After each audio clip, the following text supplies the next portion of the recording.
I want to go back to this fetal alcohol syndrome, and it seems to have a number of names. Can you explain the nature of this condition and why it has so many names? For many years, people were defining it at different levels of severity. There is something called fetal alcohol syndrome, which is supposed to be the strongest effects of alcohol. There was fetal alcohol effects. Then it goes through other names all the way to alcohol-related neurodevelopmental disease. And in recent years, it was decided that basically it's different degrees of the same syndrome, and it was put under the umbrella name of fetal alcohol spectrum disorder. I see. But it's basically the same thing, just different degrees. Now, it's characterized by what? Well, before we get into the cause of it, how do you recognize it? In the strongest cases in fetal alcohol syndrome, first of all, there is mental retardation. How severe? IQ is below 70, Oh, 60, quite so serious. it's a serious mental retardation. There is a number of facial malformations. So we're talking about the eyes being set apart, a nose is small and flat.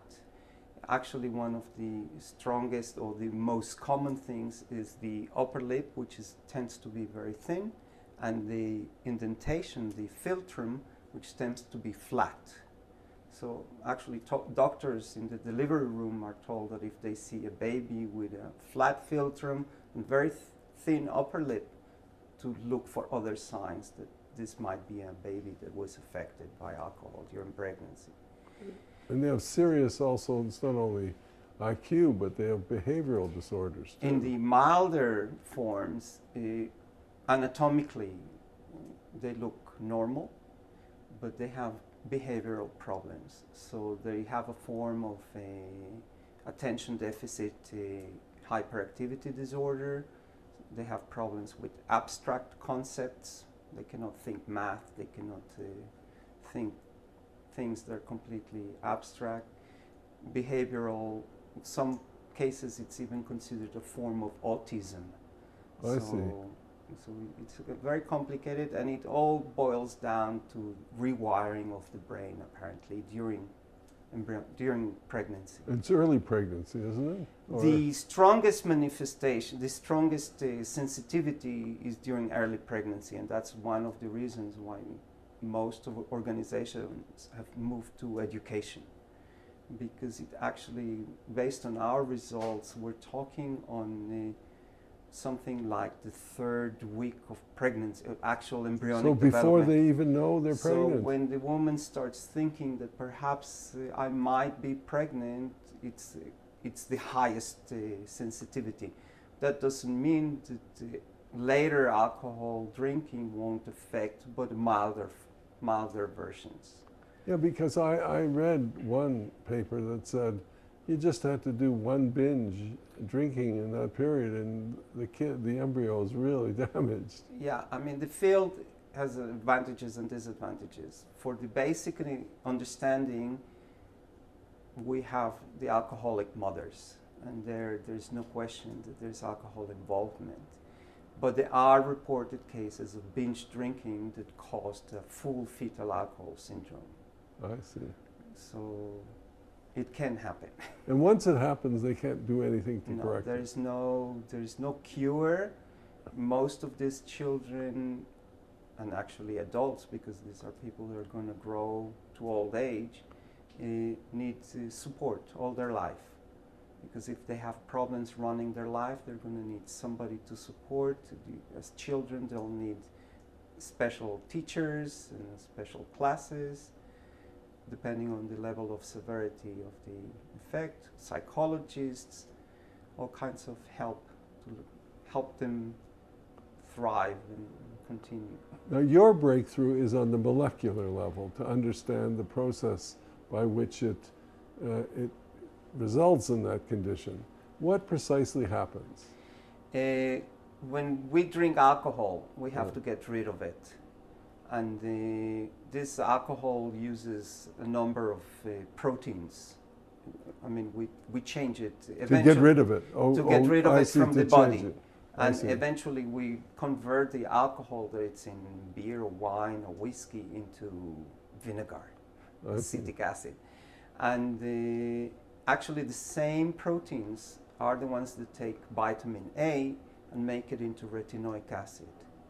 And retinoic acid is a must for the embryo. You need the right amount at the right time. And if alcohol is there, then the enzymes, the proteins get distracted.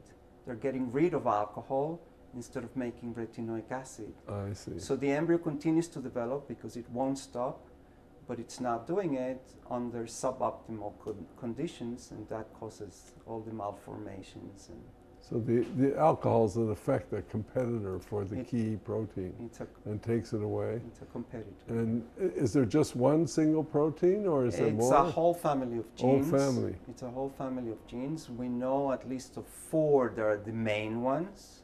And actually, one of our results is we've identified the one that in the embryo is the first target for the alcohol. And we know from mutations in mice that mice without this enzyme actually die during pregnancy. So I see. So it would be a cause also of miscarriages and other things? There is a study that came from Denmark where they looked at pregnancy, at the abortions, spontaneous abortions, and it's a 3-fold increase in spontaneous abortions.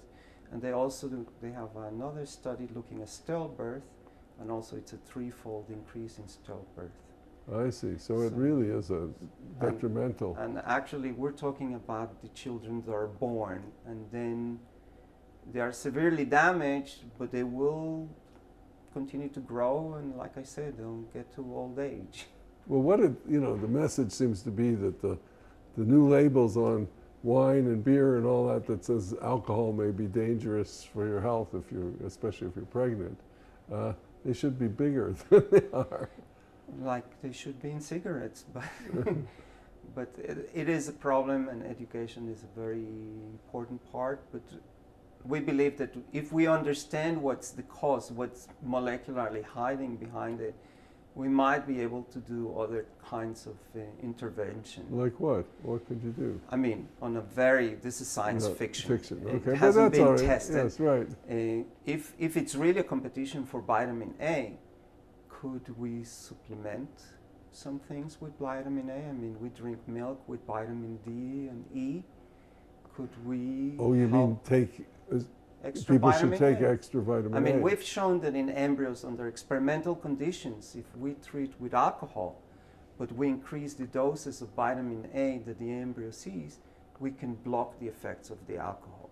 I see, because then there's so much there. But like I said, this is science fiction. We have to be responsible.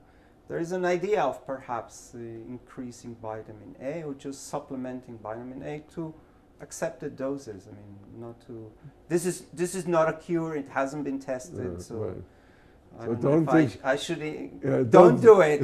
In other words, don't get drunk and take Not vitamin until A at it's the been same tested time. Yeah. properly Until with all the right controls. Because also an excess of vitamin A will cause birth defects. Oh, it really? What Yes. kind of birth defects? Very similar to the effects of alcohol. I see. Mental retardation, malformations. So you just need just the right So amount. it has to be exactly the right amount.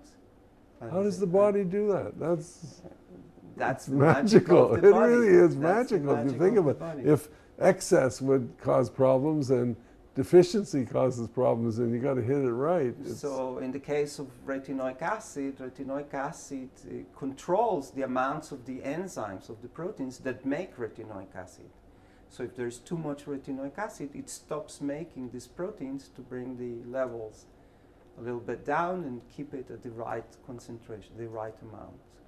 Okay, what I want to do now is talk about the implications of your breakthrough on other kinds of areas, because clearly it's not just for this particular condition. If it applies to epigenesis generally, that every time sequence of what happens has to be the exact amount.